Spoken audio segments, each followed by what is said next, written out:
I'll never forget that day. It was supposed to be one of the happiest moments of my life.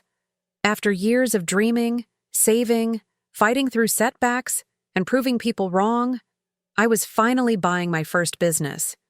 Not just any business, a store. I used to walk past every single day when I was younger, always peeking inside, wondering what it would be like to own something like that. Maple and Main wasn't fancy. It was just a local shop on the corner of a busy street, but to me, it was special. It stood for something. It stood for possibility. That morning, I had just gotten off the phone with my lawyer. The paperwork was nearly done. Everything was in place. We were going to sign the final documents later that afternoon, but I couldn't wait. I wanted to visit the store one last time as just a regular person. I wanted to feel what it would be like to walk those aisles knowing that soon they would belong to me. I didn't wear anything special. I wasn't there to impress anyone. I had on jeans, a sweatshirt, and a pair of old sneakers. My hair was pulled back in a messy bun, and I carried a small bag with my paperwork inside, just in case. I walked in quietly, just like any customer would. The store had that familiar smell, like old wood floors and fresh produce. I took my time. I looked around slowly, smiling to myself, imagining the changes I would make. Maybe I'd paint the walls a softer color. Maybe I'd set up a small reading corner near the front with a coffee station. But then, I felt eyes on me. The manager. She was standing near the back. I could feel her stare like a weight on my shoulders. At first I thought maybe she recognized me. Maybe she knew who I was. But then her expression changed. It wasn't curiosity. It was suspicion. She started following me, quietly at first. Every time I turned down an aisle, she seemed to appear at the end of it. I smiled once, just to ease the tension, but she didn't smile back. She didn't say hello. She just watched. I kept calm. I had been in situations like this before. Too many, honestly. I knew what it looked like when someone assumed I didn't belong. After a few more minutes, I saw her whisper into her walkie-talkie. She turned away from me, but I could still hear her say the words, "Possible shoplifter, just walking around, not buying anything." My heart sank. A few moments later, 2 police officers walked into the store. My chest tightened. I felt every pair of eyes in the store turned toward me. I wasn't doing anything wrong. I wasn't even touching anything. But I suddenly felt exposed, small, humiliated. One of the officers approached me calmly and asked if I could step outside. He said they got a report about suspicious behavior. I looked at him, stunned. Suspicious? I asked softly. What did I do? He didn't answer right away. He just repeated the request. I nodded and followed him outside. My hands were shaking as I reached into my bag. I pulled out my ID, and then I handed him the stack of documents I had printed that morning. Right there, clear as day, was my name, the new owner of Maple and Main.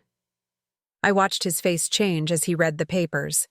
His eyes flicked back to mine, then to the documents again. "Wait," he said slowly.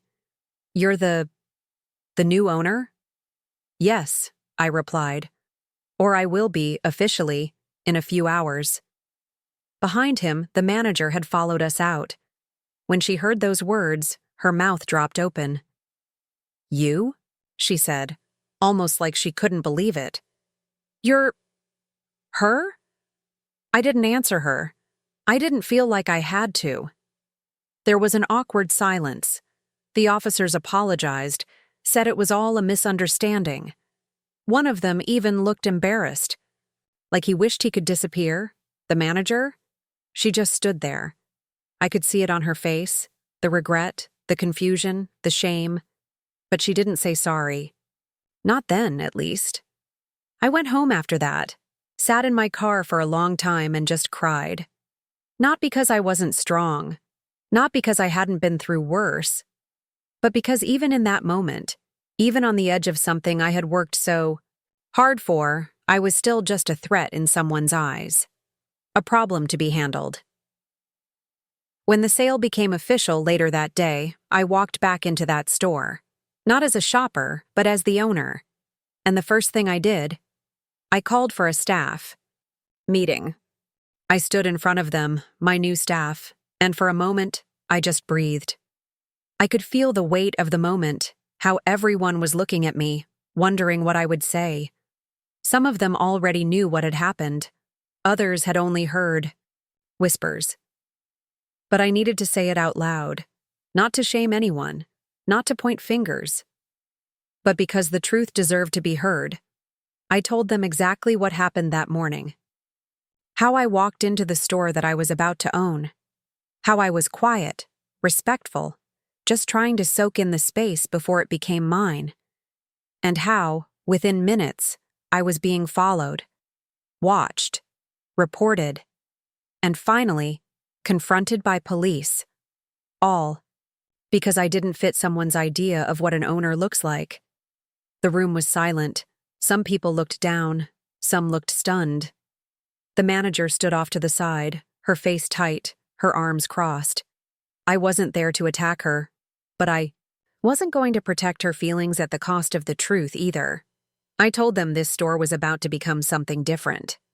That under my leadership, Maple and Main would not be a place where people were judged by how they dress, how they speak, what color their skin is, or how much money they look like they have. I said, we don't follow people just because they walk slow. We don't call the police because someone doesn't smile. We don't make people feel small for simply existing in this space. I paused and looked around the room.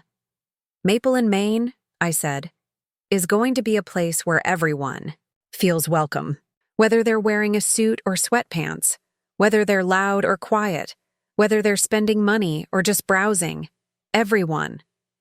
I could see some nods. One of the younger employees wiped away a tear.